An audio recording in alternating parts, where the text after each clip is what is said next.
A lonely nerd and a delinquent baddie get together to fight aliens and ghosts after they get abducted and possessed. It all started on a regular day when the delinquent Momo got dumped by her gold digger boyfriend. Though he kicked her in the guts and cursed her for being broke before breaking up with her, this needy girl still gets depressed because he was her first ever boyfriend. Her best friends make fun of her, asking what the hell did she even see in that guy. She replies that he looked a bit like her favorite actor, and she always wanted an awkward masculine boyfriend like that. Her friends tell her that no one can afford a masculine boyfriend at this age when people don't even know their gender.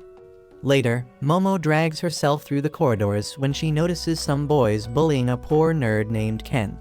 Momo takes a seat next to the poor nerd and starts talking to him, and since the bullies don't dare to mess with her, they quickly turn their faces around.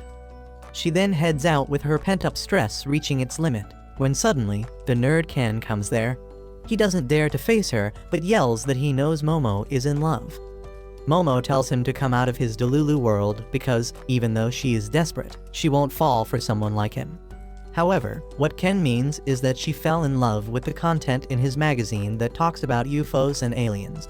Momo tells him she's not interested in all those stupid conspiracy theories, but Ken is still persistent like a YouTube pickup artist.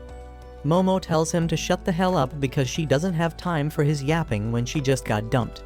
She tells him that he doesn't have any friends because he is a pushy nerd, leaving Ken stunned. Momo immediately realizes that she was a bit too harsh with him and picks up his book while apologizing. She tells Ken that she doesn't believe in aliens, but in ghosts, and he suddenly starts laughing at her. He says that just because she gets ghosted doesn't mean they exist. They start arguing about whether ghosts are real or aliens and decide to prove to each other that they are right. At night, Momo goes to a creepy abandoned hospital because according to Ken, that is the place where aliens abduct humans. On the other hand, she has sent Ken to an abandoned tunnel, saying that it is a spiritual hotspot with many ghost sightings. Ken is nervous, and as he heads closer to the tunnel, he feels the tunnel drawing him in. He asks Momo if she has ever seen a ghost. She tells him that she has not, but she is sure that ghosts exist because her grandma is a shaman, and she has learned all about ghosts from her. Because of her grandma, she always had to do a good luck ritual whenever she left the house and walked to the school while raising one finger above her head. Momo says she always felt odd doing that, and everyone made fun of her, so she got mad at her grandma for telling her to do something so stupid. That is why she had a big fight with her grandma and stopped doing the good luck ritual. However, she now understands that she was not mad at her grandma, but at the boys who made fun of her practices. She tells Ken that she was always proud of her grandma's unique job, and that is why she wants to believe in ghosts. Once she is done with her story, Momo asks Ken why he is into aliens. He tells her that he doesn't need a reason to like aliens, and she is fine with that. Just then, Ken sees some bloody footprints on the ground that stop right where he is standing. He immediately turns around to see if anyone is nearby, and to his horror, there is the ghost of an old hooker who tells Ken that she can give him a hawk tua for $2. Ken freaks out and starts running away from her while screaming. Momo asks what's wrong, and he tells her that he just ran into a lewd old woman, trying to convince himself that he didn't just see a ghost. Momo tells him to stop running because the old ghost called Turbo Granny will chase after him, and if she catches up to him, he will forever be cursed. She is too late in telling this because the ghost catches Ken almost immediately, and Momo only hears his screams before the call ends and her cell phone screen turns red. She thinks that Ken is in danger and rushes to help him when suddenly, the lights of the building go out, and 3 weird-looking people appear. Momo wonders what the hell is happening and tries to run away, but the 3 men catch her. When she wakes up, she is being held captive in a special chair. The 3 men tell her that they are aliens from the planet called Serpo, where only males exist and they reproduce through cloning technology. Excessive cloning messed up their evolution chart, and they have lost all their basic emotions, so they are on Earth to find females here to help them kickstart a new generation. One alien pulls out a massive mechanical schlong out of his pants, which makes her scream, but her struggles are useless as the aliens use their hypnotizing power to put her to sleep. However, just as they are about to take away her V-card, her cell phone rings. They all stop, and one alien goes to pick it up, and then suddenly, the granny ghost comes out of it and smacks him away. She immediately proceeds to bite the balls of the alien and sends him flying. It turns out Ken's body has been possessed by the ghost, and Momo is relieved to see him even in this form. She asks him if he can help her, but Ken loses control of his body to the Turbo Granny, and one of the aliens turns into a humanoid zebra to attack her. The Turbo Granny quickly dodges the attack and then destroys the alien's body. She attacks the last alien after that, but he uses a special attack to send her crashing into the wall. Ken suddenly gets some control of his body back, and he tells the aliens that he is willing to give them anything they want if they let the girl go. He yells that since he had no friends, he always wanted aliens to be his friends. He reached out to them countless times from his childhood, but they never came. He kept getting bullied by his classmates, and no one ever acknowledged him till Momo came along and treated him like a human. He declares that he won't let anything happen to her, even if he has to become a monster for that. He turns into a ghost again, but the alien immediately shoots him and forces him to return to being closer to a human. The alien decides to dispose of him because they don't have any use for males. He then begins manipulating Momo's brain, and as she resists, she remembers how her grandma used to tell her to release her kai from the top of her head.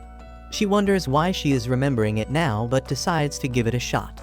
She tries to release her kai from the top of her head, and suddenly, the device holding her down shatters. No one can believe what just happened, but Momo finally realizes that her grandma was preparing her for this day the entire time.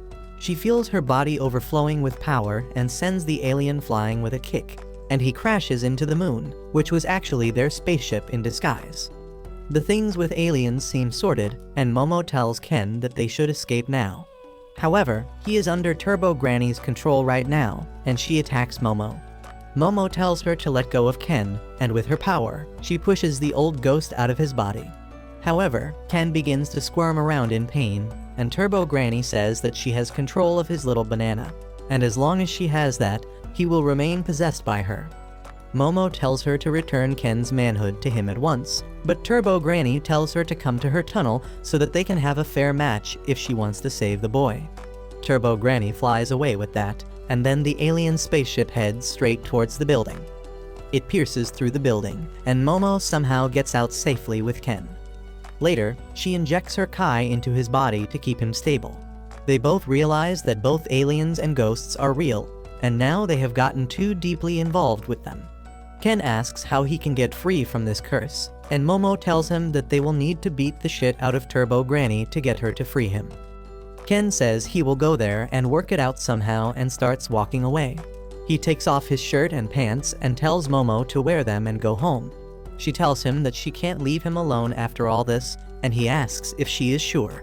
He says that he is just an awkward guy, and Momo suddenly feels a waterfall between her legs because Ken just recited a line from her favorite actor. She tries calming herself down and asks Ken for his name because she never got the chance to know it before. He replies that his name is Ken Takakura, which is the name of Momo's favorite actor as well, and her mind is blown away. She immediately starts throwing a tantrum because she can't accept that her favorite actor, who was the peak of masculinity, shares his name with this wimp. She begins rolling on the ground trying to forget what she just heard, and in the meantime, Turbo Granny begins getting control of Ken's body. He asks her to give him some spiritual energy quickly, and she frantically slams him into the wall with her power. Momo then says that they need to set down some rules if they are going to work together.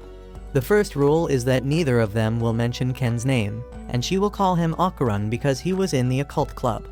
Ken has no choice but to accept this rule, and they head back to the city while bickering with each other. Soon, the sun rises, and Momo asks Ken to come to her home because he needs a shower and a fresh change of clothes along with expert help. However, as soon as they reach her house, she warns him to be prepared for anything because her grandma is really against her bringing boys home, and she almost killed her ex-boyfriend. Ken freaks out on hearing this, and then as he enters the gate, his body suddenly starts burning. Momo throws him into the nearby canal in a panic and then finds that there was a talisman warding off evil spirits on the gate that caused Ken to catch fire. This dimwit removes the talisman so that Ken can come inside, and only after that does she notice that he got a new hairdo after almost burning to death. She leads him inside the house and finds that her granny is not home, so she tells him to wait outside the room while she changes. However, the moment she stops supplying him with her kai, he begins turning into a ghost again and barges into her room.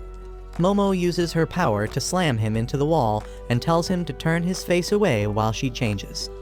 However, the moment she stops supplying him with her kai, he begins turning into a ghost again and barges into her room. Momo uses her power to slam him into the wall and tells him to turn his face away while she changes. When she is done, she gives Ken some of her old clothes to wear in the meantime, but he is still too shy about being in a girl's room. Then suddenly, Momo asks him if what Turbo Granny said earlier means that he's literally like a Ken doll down there. Ken immediately goes to the side to check it out, and to his horror, he really has lost his manhood. He freaks out, but Momo teases him, asking him to show it to her.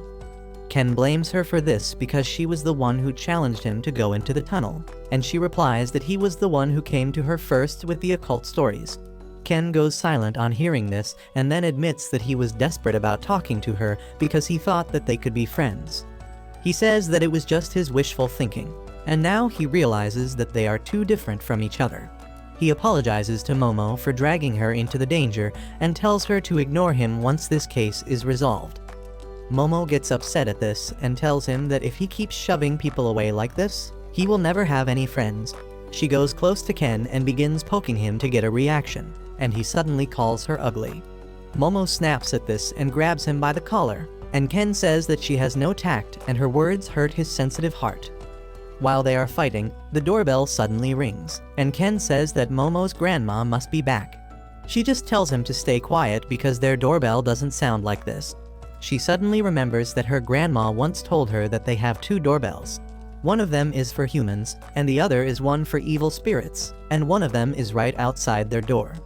Momo freaks out as she realizes that the evil spirit entered their property because she took the talisman from the gate, and she decides to place it back to ward off the evil spirits. She tells Ken to wait outside their boundary till her grandma gets home, but just as they go outside, the sky turns dark, and then suddenly, the house and the garden are suddenly enclosed by thick stone walls. Ken and Momo freak out because now they are trapped inside and can't put the talisman outside the gate because the gate has been fused with the walls. Suddenly, they start bleeding from their nose, and Momo looks around to find the cause and sees a giant monster hanging upside down over her house. It calls them evil people who broke their promises and tries to punch them, but Momo pushes Ken away from danger, and the monster's punch hits the talisman and the wall. The giant sumo spirit chases them while demanding Ken to give him his banana, making Ken wonder where all this demand for his member was all his life before this day. He then says that the monster chasing after them is not a spirit, but an alien called the Flatwood Monster that has been sighted all over the world before. He believes that the doorbell that senses evil spirits got triggered by the alien, and there must be some similarity between the two. Meanwhile, the giant alien begins spewing poisonous black smoke from its mouth, and Momo says that if they don't do something about it, they will die. Suddenly, things become even worse as Turbo Granny begins taking control of Ken again, and while Momo tries to subdue her, the alien attacks them, destroying the house. They run away and take shelter in a storeroom where Momo manages to push the ghost back, but Ken's left hand still remains cursed. Momo tries focusing and dispelling the curse of the granny ghost entirely, but then Ken gets an idea. He asks her to let the curse take over him, because he can use that power to fight against the alien. Suddenly, the alien finds them and destroys the storehouse, and they barely make it out alive. Ken asks Momo to just release the curse on his body and keep the curse on his mind under control so that he can fight properly, and she tells him that she has not mastered her powers to that level. She still tries her best, and as the monster sends another shockwave towards them, she succeeds in giving Ken what he wants. He can now control his power fully and evade the attacks thanks to it. Momo is impressed, but to her shock, Ken has become a lazy and depressed person in this form. Just like me, but with superpowers. He drags himself towards the alien and just stands there as the alien smashes him with a clap. However, Ken dodged the attack at the last moment thanks to Turbo Granny's power and also tore away the alien's fingertips. Momo is confident that they can win, but then suddenly Ken coughs blood and loses his powers. The alien smashes him into the ground, but before he can do anything else, Momo pulls Ken back. He apologizes that he failed to use the power of Turbo Granny because his body couldn't handle it. He freaks out, wondering how they can defeat the alien monster, when suddenly, Momo gets an idea. Since the alien is using sumo moves, she thinks if they get its hands to touch the ground, it will be defeated as per the rules. Ken tells her that she is a goddamn genius and gets ready to attack the alien once again. With Momo's help, he enters his superpowered mode again and charges at the sumo alien, tearing through its leg with great speed. Momo finishes the job by using her power to force the alien to the ground, and just as its hand touches the ground, it melts. However, the alien has got some crazy core strength, and it does a backflip to get on its feet before its second hand touches the ground. It then grabs Momo and punches her against the wall, and the curse begins to take over Ken's body. The curse suddenly stops, and the confused Ken looks at Momo, who is still fighting back despite taking serious blows from the alien. She taunts it, calling it a cheater who keeps fighting even after touching his hand on the ground, and the alien begins pummeling her. Ken screams at her to let him fight, but Momo eats up all the punches till she is in a crater in the wall. Once she is confident that the depth is enough and she is out of the plot, she pulls Ken towards her and then puts the talisman back on the gate, reinstalling the protective field that burns away the alien. Momo hugs Ken tightly so that he remains out of the protective field, and after a few seconds, as the alien is completely disintegrated, everything returns to normal. Momo is overjoyed that they won, but then suddenly, she loses consciousness because of using too much energy. Ken tries to reach her, but then the Turbo Granny takes over his body. Turbo Granny lifts Momo up when suddenly a wooden brick and a nail hit her head and send her flying as Momo's granny Seiko, a total gilf, comes there. She says that she thought that her granddaughter brought another loser home, but this time, he is not even human.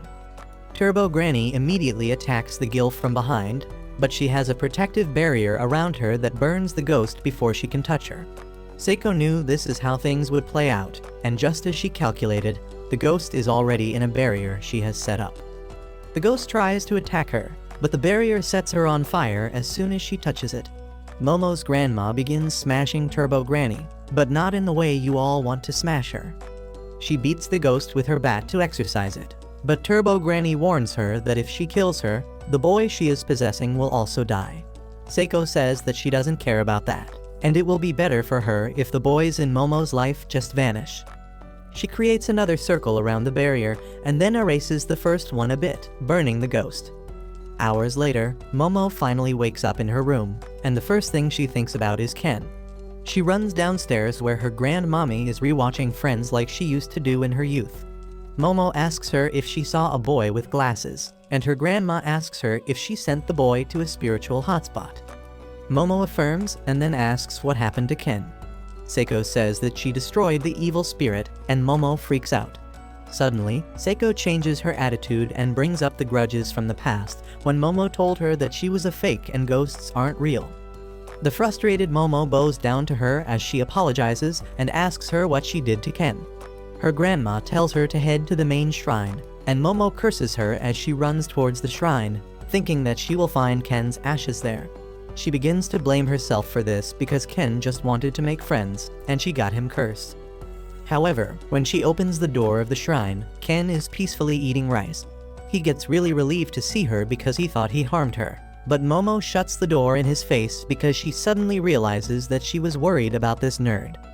After she curses him for being alive, she finally feels relieved, and just then, Seiko comes there. She teases Momo for being so desperate earlier and asks if she likes nerds. Momo tells her to snap it, and then Seiko says that she locked Ken in the shrine so that Turbo Granny doesn't take control of him. Momo tells her grandma that Turbo Granny took Ken's ding-dong, and she is responsible for it, so she wants to beat Turbo Granny, get Ken his tool back, and end things happily. She also tells the girl about meeting aliens and awakening her psychic powers, but Seiko doesn't believe in aliens at all, and she has only heard about the existence of psychic powers. She tells Momo to forget about Ken ever becoming normal, because Turbo Granny is a powerful ghost that has been around for centuries, and to make matters worse, it seems that there was another powerful ghost in the tunnel that she recently moved into, and the two ghosts had fused together. Seiko says that the tunnel is the ghost's domain, and in the past when she tried to exercise it, she could not enter because the spiritual pressure there was extremely strong. That means defeating Turbo Granny is impossible as long as she is in the tunnel, and Momo would die if she tries to fight her. Despite the risk, Momo wants to take responsibility and help Ken, so her grandma tells her the only way to win. She needs to challenge Turbo Granny to a game of tag and take her out of her domain, which is unfortunately the entire city. If they can bring Turbo Granny out of the city without being caught, she will become quite weak, and then they can defeat her.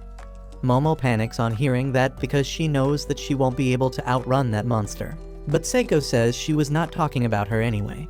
She opens the door and tells Ken that he needs to beat the old ghost in a race. Ken says he has terrible stamina and can't even sustain the superpower mode for more than a few seconds, and Seiko tells him to begin training immediately. She tells him to follow the One Punch Man training routine and carry Momo on his back while running so that she can control the curse from overtaking him. She tells Momo to level up her psychic powers as well, and she is going to train them both starting tomorrow. The next morning, Ken finds himself in a troublesome situation as he needs to attend to nature's call urgently. But if Momo isn't watching him all the time, she can't subdue the Turbo Granny. Seiko simply tells her to watch him while he relieves himself, but both Ken and Momo say that it is not their kink. That suddenly makes Seiko question how Momo is even controlling the curse. Momo explains that she can see an aura around everything, and when she crushes the ghost's aura that is around Ken, she can keep him normal. She says that right now her power is limited to grabbing the aura of other things and moving them around. But the moment she awakened her power, she felt like a literal god. Seiko advises her to close her eyes and feel the aura with her body because that will make her better at using her power. Momo tries doing that and feeling the aura around her with her skin, but that doesn't work and Ken transforms. When Momo turns him back, he is already at his limit and runs to her house so that he can relieve himself. Momo chases after him to stop him from transforming, and Seiko tags along just to see what happens. In the end, Ken has to face the biggest humiliation of his life as Momo watches him while he drops a log in the toilet. As Seiko asks Momo more about her power, suddenly, Turbo Granny appears in their house through Ken. Momo calls to her grandma for help, but she is unable to move and is bleeding through her nose and ears. Turbo Granny tells Momo that she can curse anyone who Ken sees, and she can easily kill Seiko if she wants. However, she wants to have some fun, and that is why she tells Momo to come to the tunnel tonight to fight her if she doesn't want everyone Ken sees to die. She vanishes with that, and Momo tells Ken and Seiko everything that happened. That night, Ken and Momo wear ceremonial dresses to fight Turbo Granny and wish them all the best.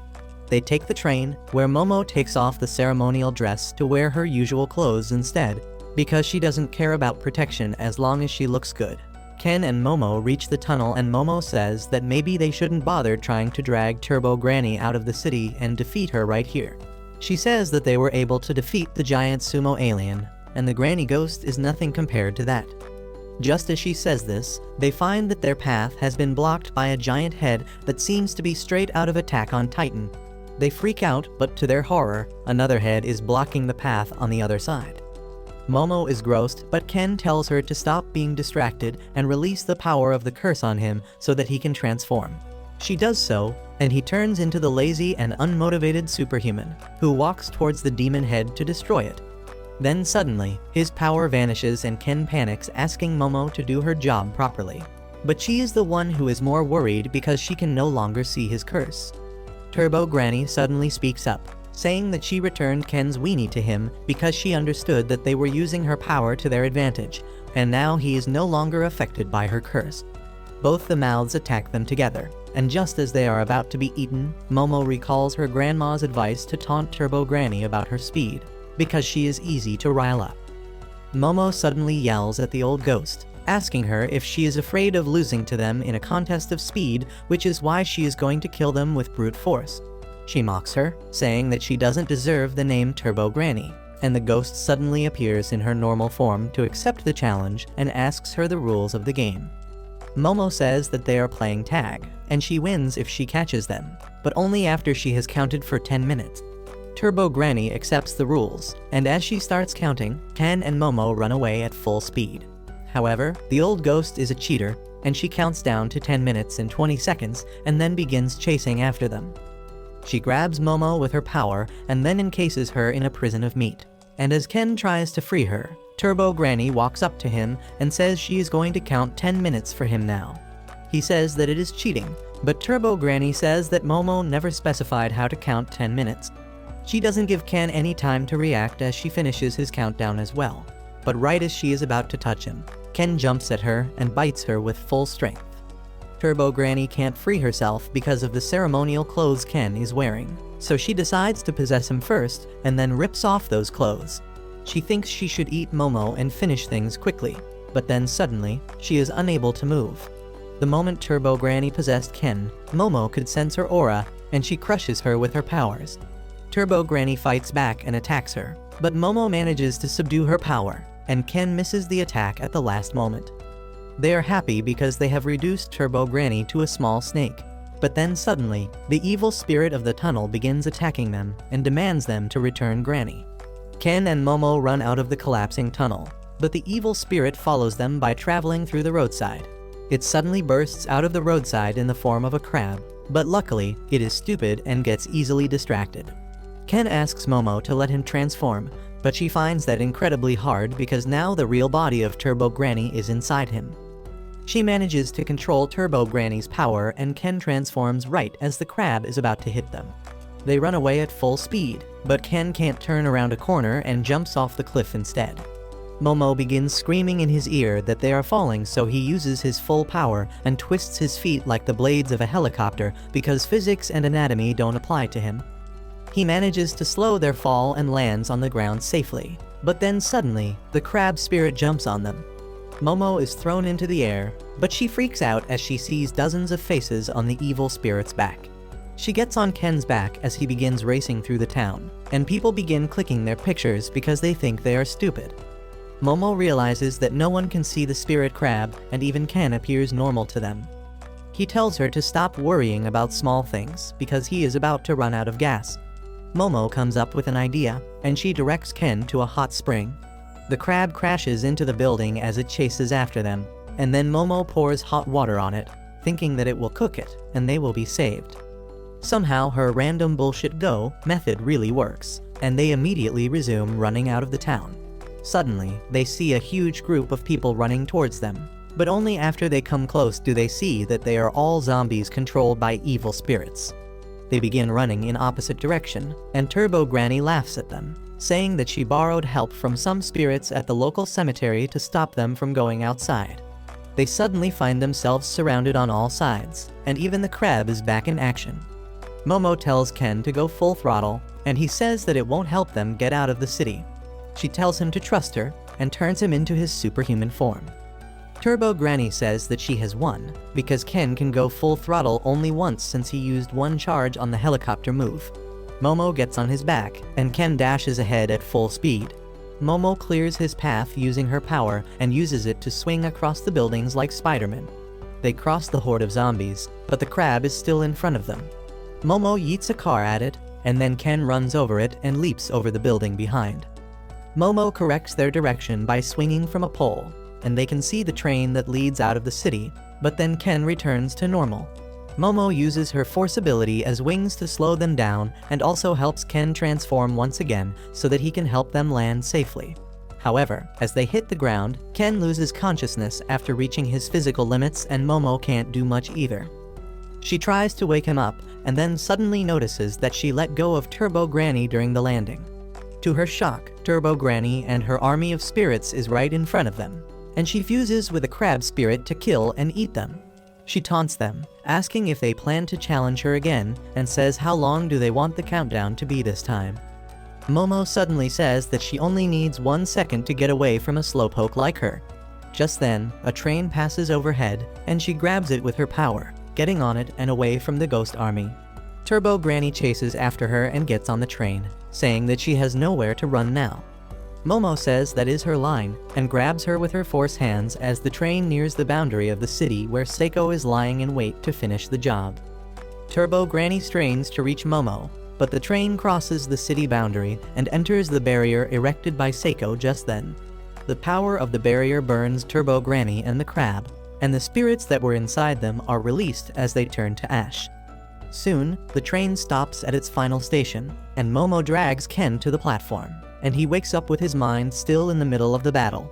Soon, Seiko comes there to receive them, and they go to the tunnel to pay respect to the girls who were violated and killed there, and then turned into evil spirits because of that. Seiko says that shamans like her have chased after Turbo Granny for a long time, and she always was found near places where spirits of girls who were tormented were present. She says that maybe Turbo Granny just wanted to support them, but humans and ghosts should not intervene in each other's business if they want to exist peacefully. After that, they return to Momo's home, where Seiko and Momo begin fighting over crab meat, but Ken can't eat anything after everything they have been through. He soon gets ready to go home, and Momo tells him that she will see him tomorrow, making him realize that he now has a friend. The next morning, Ken hides behind a pole as he prepares himself mentally to say good morning to Momo. However, as he reaches the school gate and finds Momo waiting there, he suddenly starts getting cold feet. He thinks that she might be waiting for someone else, so he meekly ignores her, but she bumps into him and tells him that he is too late. She keeps talking about the aliens that kidnapped her, and Ken keeps listening because he still can't believe that a girl is talking to him. However, as soon as he reaches the class, he gets treated like crap by everyone as always, but Ken decides to forgive them all because he is in a good mood today. On the other hand, Momo is totally dazed out, and even when her friends shine mirrors at her, she doesn't react. They are worried about her because she didn't reply to their texts and didn't even come to school yesterday. They think that maybe she went back to her loser ex, who rejected her again, and now she is heartbroken. Momo sighs and lies down on her table, and her friends think that she is about to cry. But in fact, she is just trying to suppress the urge to talk about aliens with Ken. He too feels the same and blames himself for being a wimp and not being able to answer Momo's questions this morning. They patiently bide their time and, during lunch break, head to each other's classrooms that are right next to each other. But because of the huge crowd, they pass each other. They try to check the cafeteria and the snack distribution on not finding the other in the classroom, but timing is a bit, and they miss out on each other once again. They sit on benches on either side of a corridor and begin thinking that maybe their friendship isn't going to work out. Ken fears that Momo must have realized that he is a boring loser, and she feels that he must be irritated by her because she was too eager and impatient. They begin heading back to their classes with their heads down in disappointment and clash right in the middle of the corridor, sharing a very short accidental kiss. They freak out because of the accident, and then realize that they were searching for each other this whole time while thinking that the other one was avoiding them. The situation becomes really awkward, and Momo tries to change the topic when suddenly, her friends who were watching them the entire time speak up. They say that Momo and Ken kissed right now and ask her if this guy is her rebound. Momo panics on hearing that and says that she will never kiss a four-eyed nerd like him, and Ken claps back, saying that he will never let a bitch with a nasty attitude kiss him either. They begin yelling at each other and say that they don't want to see each other again.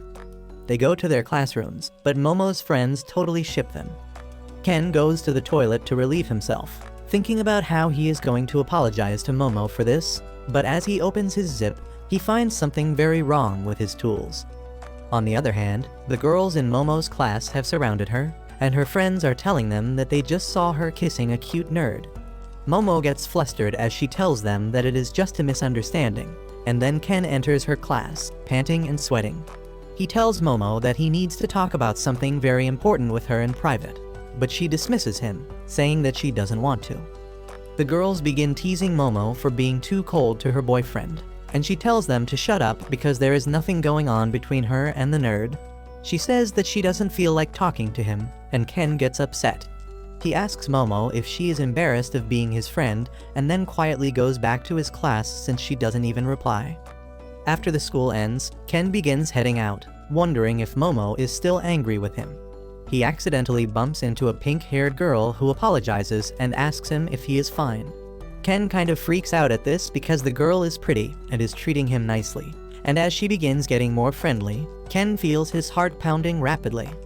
At the same time, Momo comes there, feeling bad about hurting Ken during the day. She plans to apologize to him, but when she sees him with the pink-haired girl, she gets jealous and thinks that he lied to her about not having any friends. The pink-haired girl leaves Ken after her friend comes there, and they start talking about how dumb Ken was to fall for her acting. They talk about how virgin nerds like him don't even get a chance to talk to a girl, and it is fun to see them mistake the kind actions of a random girl for interest. Momo gets pissed at this, so she makes a tub fall on the bitch's head with her psychic powers. Ken appears worried for her, but then Momo suddenly clings to him, cheerfully saying that they should go home together. He is confused about what is happening, but Momo just gives the pink-haired girl and her friends a side-eye as she takes him away. After that, Momo apologizes for her rude attitude during the lunch break and says that she was embarrassed about the accidental kiss and not about being friends with him. Ken is touched by her apology, but then suddenly, he remembers that there was something more important he wanted to discuss. Momo asks what it is, and Ken tells her that his balls are gone. Momo immediately takes him to her house, where she can't stop laughing while Ken explains the problem to Seiko. He says that when his sausage returned, he thought everything was well and didn't notice that his eggs had vanished. Seiko is disappointed that he realized it so late and then says that she will take a look at it. Ken freaks out because he isn't showing his junk to her, but Seiko says that she is going to look into his soul. She arranges a tub filled with water in which Ken dips his feet, a doll with a talisman placed on it, and a regular mirror. She then takes a fan and smacks Ken while insulting him, and he freaks out because that was not what he thought she was going to do. He thinks that she is just messing around with him, but when Seiko smacks him a second time, Momo says that she saw Ken's aura move when she hit him. Seiko is certain that the aura is not Ken's, but of some other entity that is hiding inside him. She tells Momo to pull it out the moment she hits Ken again, and both of them get ready. Seiko smacks Ken, and Momo pulls out the aura inside of him, but it slips from her hands and vanishes. She freaks out that she let it go, but Seiko points towards the doll and the talisman. The talisman burns, and the spirit that was inside Ken finds itself in the doll suddenly. The doll runs away before Seiko can catch it, but Momo finds it by sensing its aura. She grabs the dolls with her power and then opens the door to find them flailing on the floor and cursing them. The doll says it will kill all of them, and Seiko realizes that it is Turbo Granny. Momo and Ken are shocked because Turbo Granny was defeated in their last fight. Turbo Granny says that she is not going to die at the hands of amateurs like them and explains that the moment her body hit the barrier and started burning, she changed to spirit form and possessed Ken's body. She had no spiritual energy, and she was waiting for it to build up so that she could have her revenge. Ken says that she can't do it now and threatens her with a talisman as he asks her to return his balls.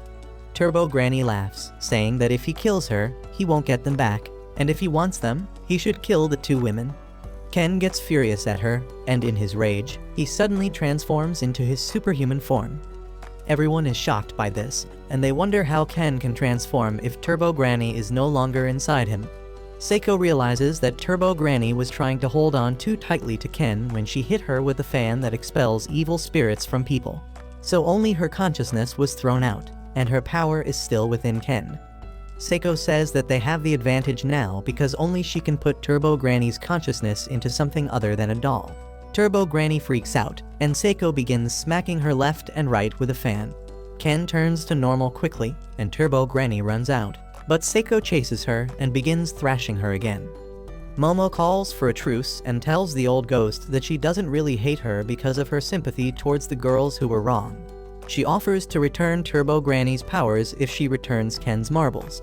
Turbo Granny accepts the deal but says that Ken's precious family jewels aren't with her because she dropped them somewhere. She takes them to a park, where she tells them that Ken's marbles are covered by her spiritual energy, so they appear like solid gold balls with 2-inch diameter. Ken and Momo frantically search for the balls but don't find them, and Momo throws shade on him, saying that they possibly can't find such small things. Turbo Granny is relaxing and says that maybe some spirit or monster already took them. She explains that Ken's marbles were full of life energy, and spirits love collecting things like this because they believe that collecting life energy can turn them back into humans. Momo panics because it means finding the balls is even harder and asks Turbo Granny for help, but she tells them that it sounds like a you problem. Momo and Ken get angry at this and begin stomping on her. The next day, as Ken enters his class, some guys immediately get friendly with him, asking if he is dating Momo. Ken says that he is not, and they ask him to hook them up with Momo because she is a smoking baddie. Ken finally realizes that Momo is pretty because this entire time he was so happy about finding a friend that he didn't notice. He then suddenly begins punching himself to get the impure thoughts out of his head, when suddenly, the boy says that they have heard that Momo just lets anyone sleep with her, and he has been looking forward to that. Ken gets angry as he hears this, and Turbo Granny's power begins leaking from his body. He grabs the boy by the collar and transforms, telling him to stop spreading fake rumors about Momo. The boy is brought down to his knees by the intimidating power, and Ken frantically apologizes as soon as he turns normal. The boys are confused because they couldn't see anything change about Ken, who runs back to his seat and tries to hide how scared he is, when suddenly, Turbo Granny pops out of his bag and asks him if he is enjoying her power. Ken freaks out, grabs his bag, and runs outside the classroom. Once they get to a quiet place, he asks her what the hell is she doing outside Momo's house, and Turbo Granny says that Seiko let her roam free because she can't do anything in the form of a toy. She then tells Ken that her power is causing trouble for him and says that if he lets her back inside his body, she can take the power with her and leave him peacefully. Ken is not falling for that and stuffs her back inside, when suddenly he hears someone's voice. He freaks out, but fortunately it is Momo. He is about to tell her about Turbo Granny, but she shushes him, and Ken drops the bag. He then looks at Momo's face and confirms that she is indeed cute and starts shying away from her. Momo runs after him but fails to catch him, and because of that, her mood turns sour. Her friends ask if she had a fight with her boyfriend, and she repeats that he is not her boyfriend. Her friend says that Ken is a good guy because she heard that he fought some boys in his class because they were bad-mouthing her and calling her a hoe. Momo is even more confused about why Ken is avoiding her now. On the other hand, the person behind the rumors is the pink-haired bitch named Era, who has a superiority complex, and she thinks that she is the reason everyone comes to school. Because she was humbled the other day when a tub fell on her head and Momo took Ken away, she wants to get back at her by spreading rumors that she is an easy rider. However, the reason for her hatred is not simply petty. She was able to see Momo's psychic power that day, and now she is convinced that Momo is a demon, and she is the hero who has been chosen to stop her. This Delulu dummy has proof that she is the chosen one because she has a golden ball that fell from the sky, which is obviously a sign from above. It all happened on the day Ken and Momo were fighting Turbo Granny on the train, and she dropped Ken's marbles. One of them landed on Era's head, and as she picked it up, she became able to see the spiritual world. Ever since, she has been carrying Ken's left nut in her pocket and caressing it often, unaware of what it truly is. Suddenly, her friends come with some things she asked them to bring, like an exorcism handbook and an old cross. She plans to defeat Momo with it, and her friends rethink their life choices that brought them close to her. Era says that she sees a woman in a red dress in the field, but her friends don't, and now she is certain that it must be an evil spirit. She hides behind the wall, but as two boys come there, she begins acting like a clueless girl with them. She signals her friends that they will do the hero stuff after school, and coincidentally, Turbo Granny sees everything. During the lunch break, Ken and Momo are having lunch together, and he still can't face her. Turbo Granny is there too, and she gets into a quarrel with Momo, but Ken stops them and says that Turbo Granny said that she found one of the golden balls. She says that a girl found one of the balls, and that might have awakened her hidden spiritual powers that make her able to see spirits.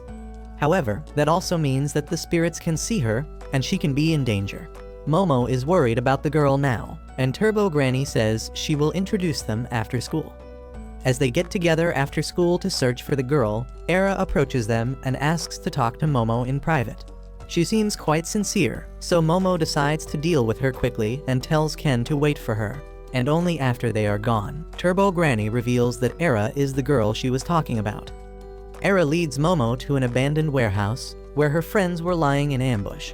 They pin Momo to the ground and zip-tie her arms, and then Era sits on her and tries to exorcise her with the cross. Momo uses her power to throw her friends into the trash, and Era is even more sure that she is the demon now. Since her cross is not working, she takes out the golden ball and presses it to Momo's face, saying that it is the holy weapon that will help her save the world. Momo tries telling her that she is pressing Ken's family jewels against her face, but Era doesn't believe her. Just then, Ken comes running there, telling Momo that Era is not the bad guy here, but she is being targeted by someone very evil. Just as he says this, an evil spirit pounces on Era, taking her with her. The spirit calls herself Era's departed mother, and claims that she has been watching her all this time, and now that Era is finally able to see her, she wants to always stay with her. Ken transforms to free Era, but the spirit is faster than him and easily catches him. She swallows Ken whole, and Momo tries to stop her, but she can't use her full power because her hands are tied. The spirit smacks her away and then swallows Ken, before turning to Era and telling her that she has been waiting for her to see her for 10 years since the first time she was able to see her accidentally in childhood. Era is unable to process anything, and she asks the spirit if she is not Momo's minion. Just then, Momo appears out of the rubble and tells the spirit to give Ken back. Era realizes that the spirit is not related to Ken, so she suggests that they work together to defeat it. Momo doesn't want anything to do with her when suddenly Turbo Granny crawls out of the rubble with a smartphone she swiped from Momo's friend. She searches about the spirit online and finds that she is a rookie called Acrobatic Silky. On the other hand, Era calls Silky a monster and says that she has the power to defeat her. This upsets Silky, who swallows the girl whole, and then blames it on Momo for corrupting her daughter's mind.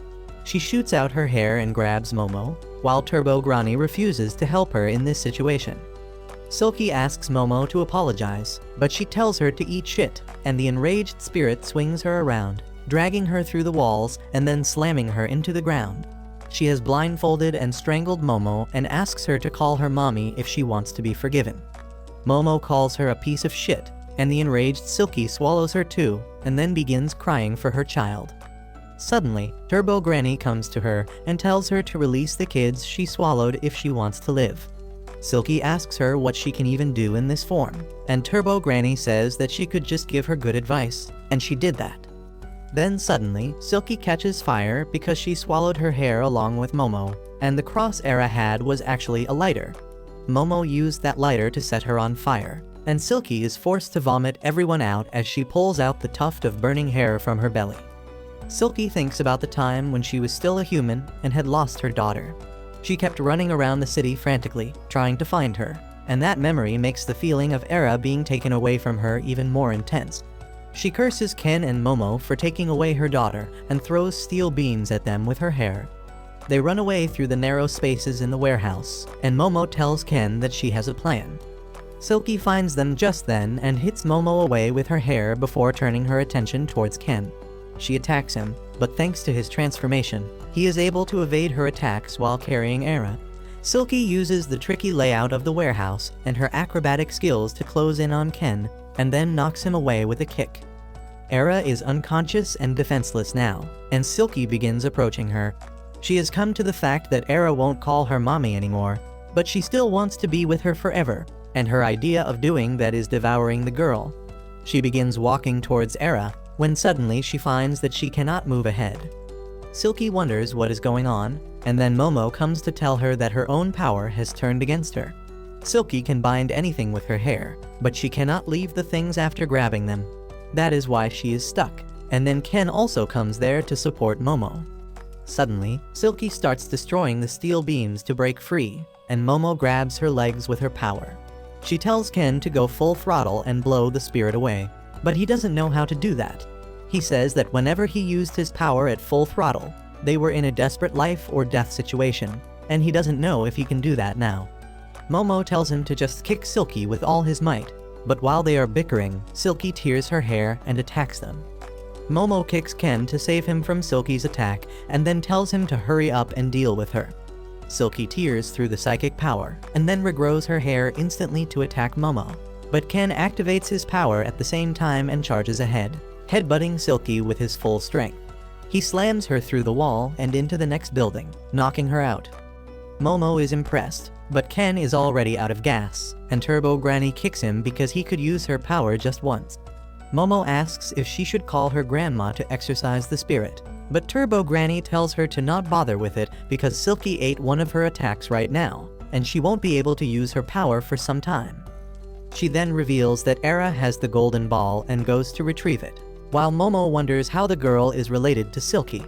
Turbo Granny soon finds Ken's golden balls, and while he is rejoicing, she drops the bomb that Era is dead.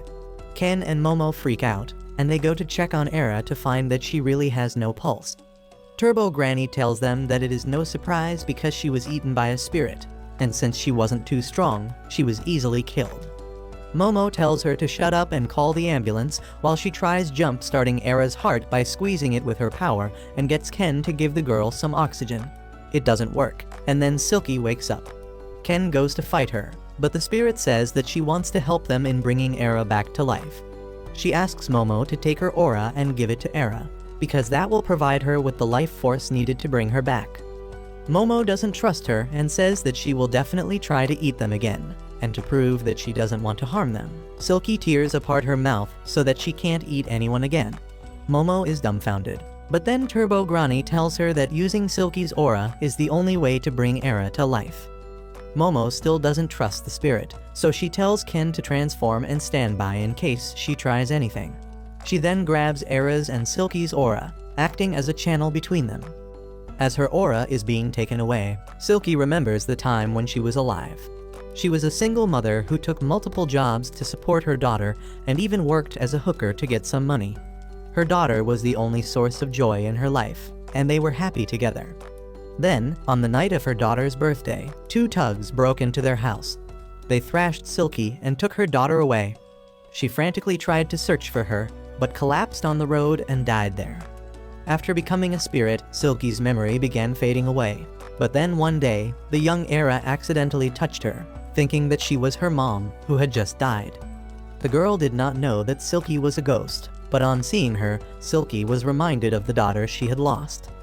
She could not remember her daughter's face, so she believed that she was Era's mother and swore to protect her this time, turning into a monster for her sake. Suddenly, her flashback ends as Momo finishes transferring her aura into Era's body. Momo falls to her knees, and Ken gets ready to fight Silky, thinking she did something to her. Momo tells him to stop with tears in her eyes because she could see Silky's memories, and then Era suddenly wakes up. Silky apologizes to her for turning into a monster who tried to hurt her when she just wanted to protect her. She begins disintegrating slowly, and Turbo Granny tells Momo that since Silky gave all her aura to Era, she is going to die.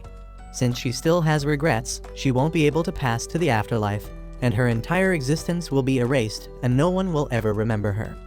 Momo grows frantic, asking if they can't do anything to help her, and Turbo Granny says that nothing they do can bring peace to the spirit's heart. Silky keeps regretting her life as she turns to ash, thinking that her daughter would have been safe and happy if she was not born to her. She wishes that she could have given her a better life, and then suddenly, Era runs towards her. She hugs Silky, calling her mom once again and thanking her for everything. The spirit finally remembers the face of her daughter, and that gives her the peace of mind needed to cross to the other world. Era and Silky cry as the spirit finally turns to dust, and Era prays that she goes to the afterlife peacefully and swears that she will never forget her. Later, everyone goes to Momo's home to eat, and Ken has one eye on Momo while the other on Era as he tries to figure out which one of them is more beautiful and where does he have a bigger chance to score. Momo suddenly asks Era if she hates her because she dropped a tub on her head. She says that it was not a big deal, and she doesn't want them to stay enemies over it, so she is ready to apologize, but only if Era apologizes to Ken for making fun of him. Era keeps slurping her noodles as she tells Momo that she is certain that she is a demon, which is the real reason she considers her an enemy. Momo slurps her noodles even more aggressively as she tells Era that she is dumb and stupid, and she got everything wrong. Era immediately points towards Ken and asks that if she is not a demon, why was Ken looking like one as he fought Silky?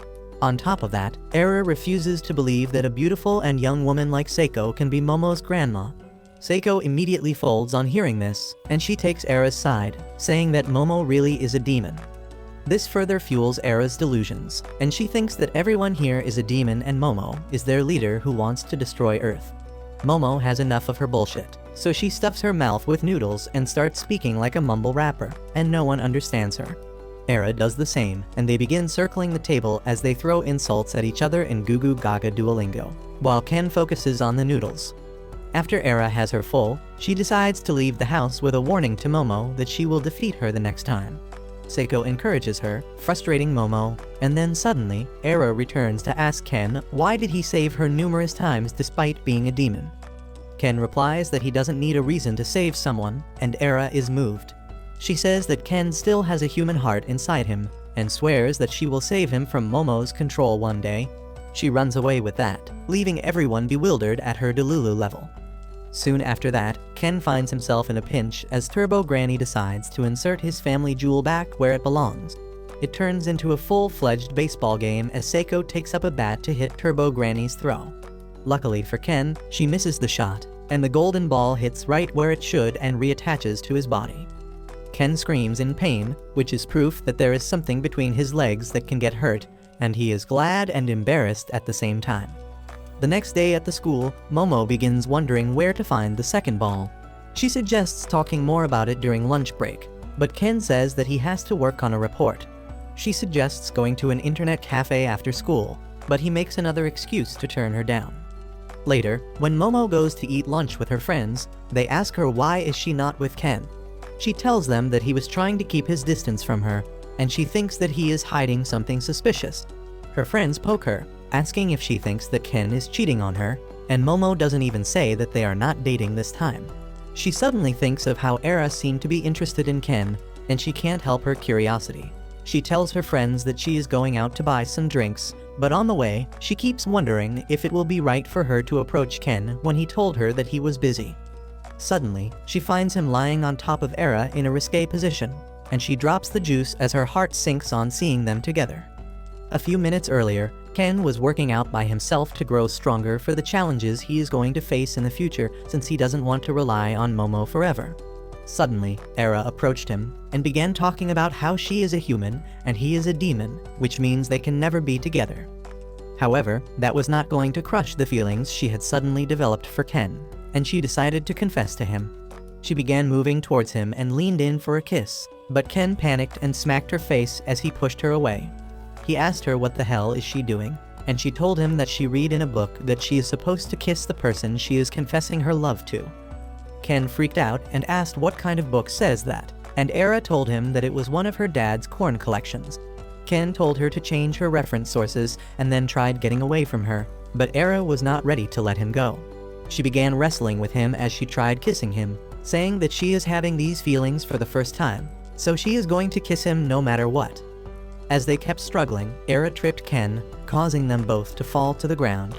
She closed her eyes and pouted so that Ken would kiss her, and that was when Momo found them. As Momo drops the juice boxes, Ken's attention goes towards her, and he freaks out on realizing that she is going to misunderstand things. He tries to tell her the truth, but she just calls him the worst piece of shit she has ever seen and walks back to her class. Ken follows her, trying to clear the misunderstanding, but Momo doesn't want to hear anything. She lashes out at him for lying to her, and Ken can't say anything in return because he did indeed lie to her. After returning to her class, Momo enters depression as she can't get the feeling of being cheated out of her head. She loses all energy and starts having fits of madness, and her friends are really worried about her. On the other hand, Ken keeps working out in the middle of the class, realizing that it is all his fault for lying to Momo. He wanted to grow stronger without letting her know so that he could appear cool, but it backfired gloriously on him. Suddenly, he notices that the floor under his feet has been flooded, and his classroom is completely empty. He wonders what is happening, when suddenly, he hears Era's cry for help. He rushes outside to see her, and finds that she is scared because the school has been surrounded by complete darkness, and the water level is constantly rising.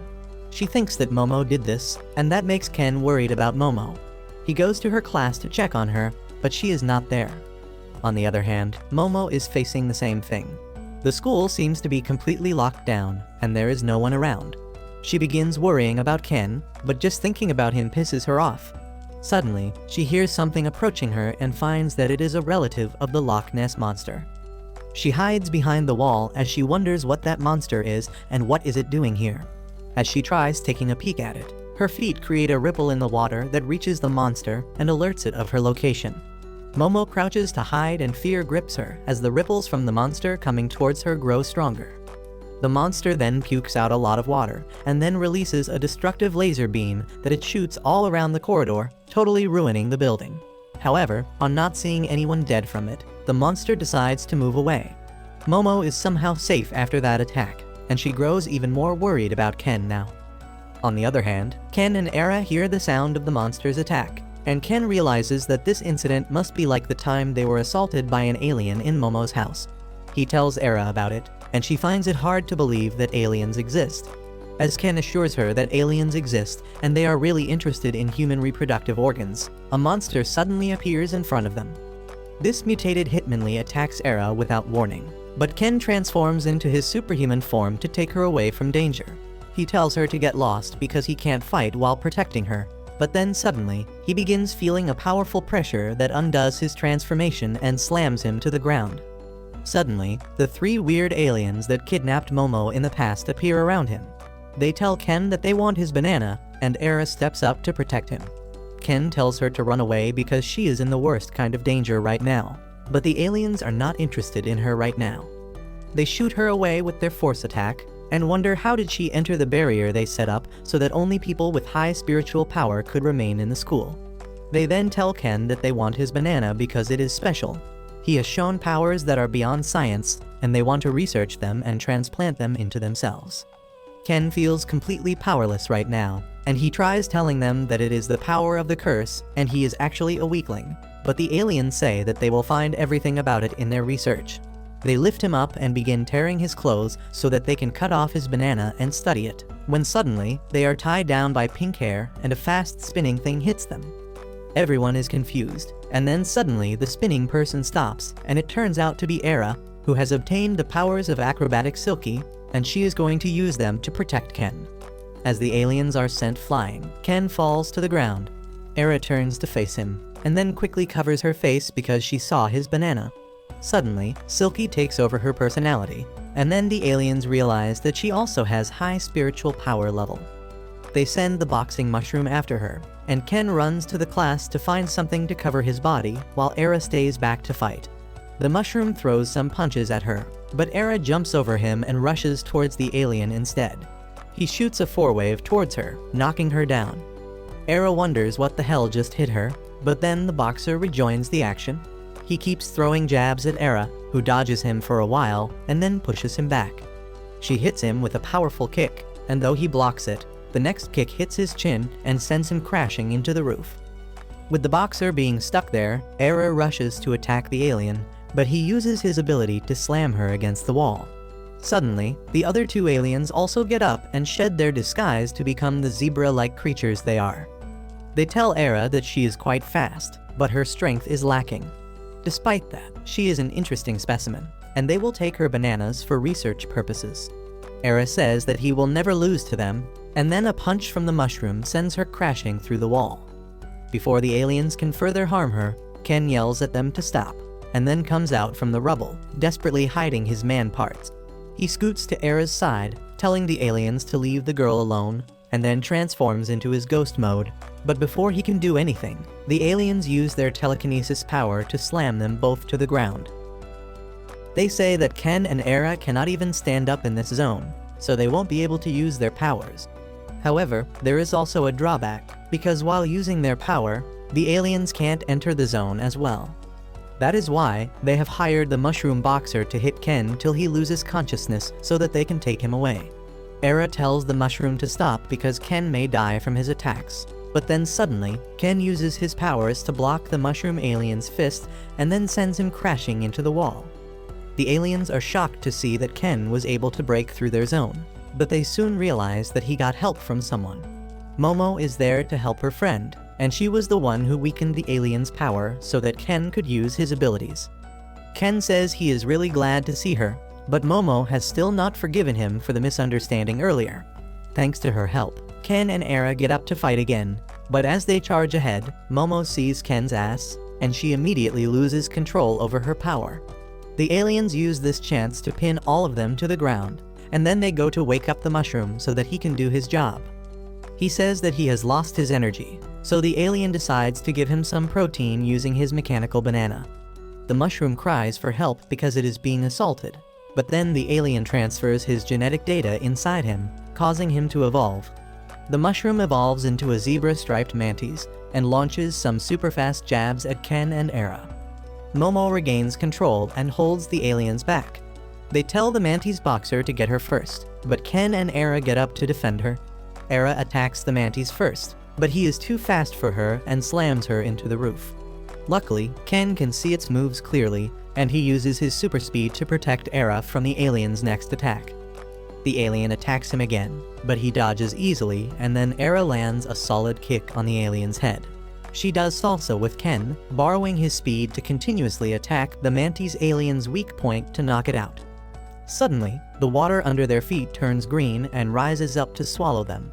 The flooring vanishes, and they suddenly find themselves in a bottomless water body, and even the walls and the ceiling have turned into water. Everyone is confused, and then suddenly, Momo notices Knock Less Monster's cousin above them. She knows that it is bad news and tries running away, but Ken is astonished to see Nessie, who is one of the many undiscovered mysteries of Earth. Era tries getting close to him by showing interest in his interests, and Momo tells them to die together, if that is what they want. Turns out that the aliens had employed Nessie to keep Momo down while they dealt with Ken, and they angrily tell her that they are going to cut 60% of her pay for failing to do her job. In response, Nessie shoots a laser beam that cuts him 50% off instead. Everyone freaks out on seeing this, and Momo and Ken begin swimming away as fast as they can. Suddenly, something hits Era and sends her into the water overhead. Momo thinks that Nessie got her for good, but it turns out to be the mantis alien, who is actually a mantis shrimp, the real one-punch man of the animal kingdom. Its punches are 10 times more powerful underwater, but it can't breathe there and has to come up to the surface to breathe. Momo tells Ken to use Turbo Granny's speed to take him down, and he activates his superpowers as he dives into the water. However, he struggles to even move from his place and comes back up, telling Momo that Turbo Granny can't swim. The mantis guy gets underwater again and chases after them, throwing powerful punches, and they swim away as fast as they can. Ken says that they need to get Era back and then escape, but Momo says that she can't use her powers while they are being chased constantly. Ken tells her that he will keep the mantis distracted while she rescues Era, and she tells him to stop putting himself in danger. She says that all this happened because he was too busy making out with that thought, and Ken explains that he was not. They forget about the danger at hand and start a screaming match, when suddenly, Ken holds Momo's hand and tells her that if she feels bothered by something, she should talk to him about it. He says that he is fine with everyone else misunderstanding him, but he wants at least her to know the truth and believe in him.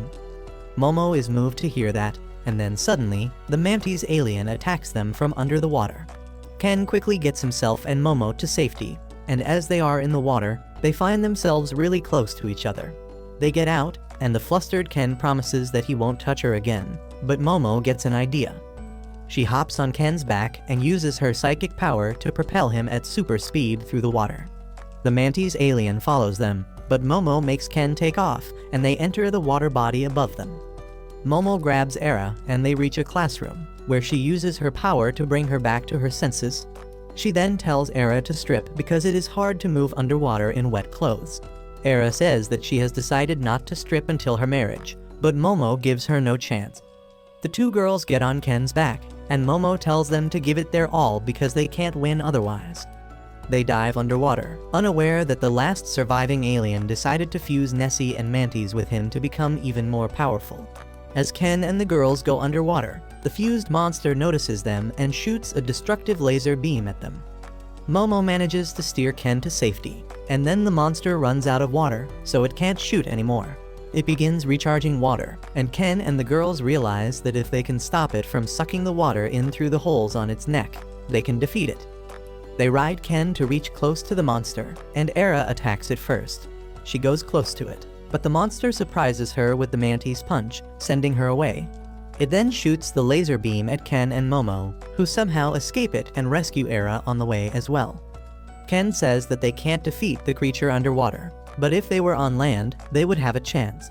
Momo gets an idea, but then a torrent of water sweeps over them again, drowning them. The fused alien monster is in front of Momo, and it decides to kill her first before researching her. It punches her with full strength, but Momo was waiting for that. Just as the mantis punch is about to hit her, she uses her full power and displaces all the water in the surrounding, causing the alien's mantis arms to burst. Momo confidently tells the alien that they studied about the mantis shrimp today and learned that if it tries to use its full power out of water, it will damage its own body, just like what happened now. The alien suddenly gets rid of most of his body and turns into an eel to bite Momo and take her away from the surface. It begins absorbing water to blow her away, when suddenly, Eri uses her power to restrain it and stop it from feeding the water to its mouth. Ken is perched on the hair rope, and as Momo uses her power to create air tunnel inside the water, he charges ahead at full speed, rescuing Momo and tearing through the alien. They hug each other tightly as the alien monster is destroyed, and soon, they find themselves lying on solid ground. They are relieved, and Momo says that thank God it is solid. Ken replies that's what she said, and they laugh, but then suddenly, other students notice them hugging tightly without wearing anything, and begin screaming and recording them. Ken and Momo freak out as they realize what just happened. They run away immediately, and Era also joins them, further increasing the confusion and curiosity of their schoolmates. Soon, the three of them find themselves in the office of the school nurse queen, who looks less like a nurse and more like a dominatrix. She coldly asks them if the reason they were found in the hallway without clothes was because someone was bullying them, and they tell her that it is not the case. Queen tells them to feel free to talk to her because she doesn't tolerate bullying, when suddenly, an old bald man comes there to call her to the principal's office. Queen first whips him for opening the door without knocking, and then tells the students to stay in the office for as long as they like. Once she leaves, Momo and Era freak out because they were seen in a compromising position by everyone, and now their high school life is going to be ruined. Momo begins cursing the aliens for being so persistent, and then asks Era since when was she able to use acrobatic Silky's power. She replies that her powers awakened right in the middle of the fight, and Momo thinks it is understandable because they transferred Silky's aura into her to save her life. Ken speaks up, saying that the aliens were after him and Turbo Granny's powers this time. He believes even though Era's powers help them this time, they might put her in danger the next time, and she starts blushing, thinking that he cares about her. Ken says that the aliens seem to want the power of spirits possessing them, and Momo asks why don't they target the spirits directly then. Ken suddenly has a eureka moment, and he excitedly declares that he understands everything now.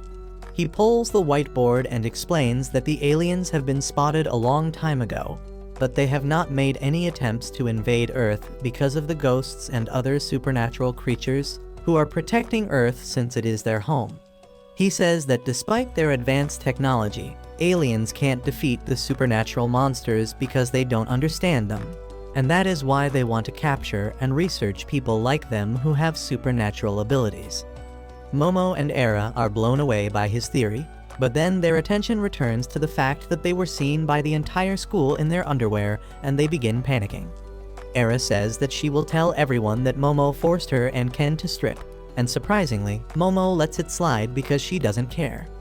Just then, Era's friends come there to take her away, and they have already started seeing Momo as the villain. Ken asks her to say something to clear the misunderstanding, but Momo replies that the only misunderstanding she cares about right now is when she saw him on top of Era. She asks him to explain things clearly to her, and he says that Era tried to kiss him, and as he was resisting, he fell on top of each other. Momo asks him what the hell was he doing there in the first place and starts nudging him to spill the beans. Ken nervously tells her that he was working out in secret so that he could become strong and look cool in front of her. Momo is overwhelmed by this surprising information, and she says that Ken has a masculine side to him after all. He is flustered as he reminds her that he is a man, and Momo starts teasing him, asking him why did he want to look cool in front of her. Ken can't keep up with her, so he decides to leave but tells her that he won't say anything that will make her look like a villain. Momo stops him, and she is too embarrassed to say anything. The romantic tension between them rises, but at the last moment, Momo's friends barge into the room, freaking them out. They ask Momo what the hell happened because they heard that she was hugging Ken naked in the hallways. Momo simply replies that they won't be able to understand even if she tells them, but one of her friends thinks that she is Sherlock Holmes and begins to create a theory from the facts they have. She begins saying that since Ken, Momo, and Era were found naked together, it can only point to one thing, which is an intense love triangle in which two girls fight for the guy's attention. They begin saying that Momo was sulking the entire time in the class and asking the Mantis shrimp to teach her how to punch so that she could beat Era and take Ken for herself. Momo tells her friend to stop creating a story, but her other friend points the light towards Ken, calling him the culprit behind this scandal. On the other hand, Era is back in her classroom, surrounded by her friends who want to know what happened earlier. She acts dumb and innocent as always and says that she doesn't want to talk about it. But then everyone starts blaming Momo for this. Era's friends remark that she had been bullying Era ever since the washtub incident, and then other people also start bringing up the rumors about her being a hoe. They begin plotting ways to get revenge against her, but Era can't bear this anymore, so she tells everyone to stop slandering Momo. She reveals that she was the one who spread those fake rumors about Momo, and she is not a bad person. She leaves the class with that, and goes outside to bang her head on a bench because she just sacrificed her popularity to keep Momo safe. Momo arrives there soon, and they start bantering again while discussing how things went in class. Suddenly, they hear a familiar voice and turn around to find the mushroom boxer in front of them, covered in a white fluid. He says that he won't return home empty-handed because he has to make money for his family, and Era and Momo quickly get into battle mode. However, before the mushroom can do anything, he passes out, and in his dream, he sees his crying son and wife bidding him goodbye as he goes to work. He wakes up with a start as the dream ends, and to his shock, he is lying in a bed, covered in bandages. He is confused about what is happening to him, but in front of him, Momo is telling her grandma that this guy here is a real alien. Seiko refuses to believe that, and says that he looks like a water spirit called Kappa instead. The mushroom boxer gets up and takes his stance, but Momo tells him not to try anything because her grandma won't show any mercy. Suddenly, his feet hit the plate of food Momo had prepared for him, and he grits his teeth in desperation before falling to the ground and then starts crying. He says that no one has ever been so kind to him, and swears that he will never harm them again as he stuffs his mouth with food. After that, Seiko treats everyone to a lavish lunch as always, and they start fighting amongst each other as usual. After that drama ends, the alien tells them that he is from a war-torn planet and his son is sick. If he is not given blood transfusion each day, he will die, and to afford that, he needs a lot of money. He says that while other members of his species are strong and work as soldiers, he was weak and had to take any odd jobs he could find. He then starts crying about his weakness because he couldn't earn enough money to save his wife's life when she was sick. He apologizes for hurting Ken and others and starts crying again. Suddenly, Ken volunteers to offer his banana if that is going to fetch a good amount in alien market to help the poor guy. Momo asks him if he has lost his mind, but Ken says that he just wants to help a person in need, and he can always go and reclaim his banana. As they begin quarreling about that, the alien suddenly agrees with Momo that getting a huge amount of money in one go will not help him, and he needs to find a proper job. He refuses to be a burden on them anymore and decides to leave them alone. But then Seiko tells him that he stinks. Ken takes offense to that and calls her racist, but she doesn't give a shit about his political correctness. She smells the alien and asks if the white stuff releasing from his body was his blood, because it smells awfully familiar. She immediately gives the alien some milk and asks him to try it, and as he starts drinking it, he exclaims that this is their blood. Everyone is shocked, and Seiko says that his bandages smelled like rags used to clean milk from the floor, so she could come up with this solution. She says that she is impressed by her intelligence, and everyone tells the alien to take home plenty of milk. He says that this blood is too thin, and Seiko tells him that it was skimmed milk. She says that she has a friend who is in dairy business, and he will be willing to give a whole cow to the alien so that he can constantly provide his son with the necessary treatment. The alien bawls his eyes out, thanking her, and later, he takes the cow into his UFO, promising that he will never forget their kindness and come to their aid whenever they need him. He flies off with that, and then everyone returns to the house again. There, Momo, Era, and Ken kneel before Seiko, begging her to buy them new school uniforms. Seiko agrees to buy new uniforms for Era and Ken, but not for Momo because she knows that she is thinking of exploiting her some more. She tells her that if she wants a uniform, she should act like RoboCop, and Momo reluctantly does that. Just then, someone rings the doorbell, and Seiko sends Momo to open the door while still acting. She is surprised to see a tall, pink-haired guy named Gigi, and Seiko welcomes him because she had been expecting him. Ken asks who this handsome guy is, and Seiko says that he is Momo's childhood friend, and also her first love, which makes Ken all nervous and sweaty. As he looks at Gigi's handsome face, good build and nice posture, he is certain that this guy is a proper gentleman, and since Momo liked him, he must be really charming as well. However, Gigi says psych, and suddenly starts flailing his arms around like an idiot, calling Momo a cutie. Momo is grossed out at his behavior, but Ken is straight up flabbergasted. He doesn't understand how can there be such a gap between the guy's looks and behaviors, and Momo asks him to help her in killing him. Seiko walks towards Gigi, who immediately stands straight and starts rizzing her up, saying she is still as beautiful as ever. She is impressed and tells him to bring his stuff inside quickly. Momo asks her what the hell is happening, and Seiko tells her that Gigi is going to live with them from now on. Momo absolutely goes apeshit crazy on hearing this, but Gigi is still dancing like an idiot cause he is one. He goes inside after giving Ken a cool pose, and he is worried about him living under the same roof as Momo. Era, however, has another concern. She is convinced by Gigi's odd behavior that he is a demon who has come to help Momo in her plan to unleash Ragnarok on this world.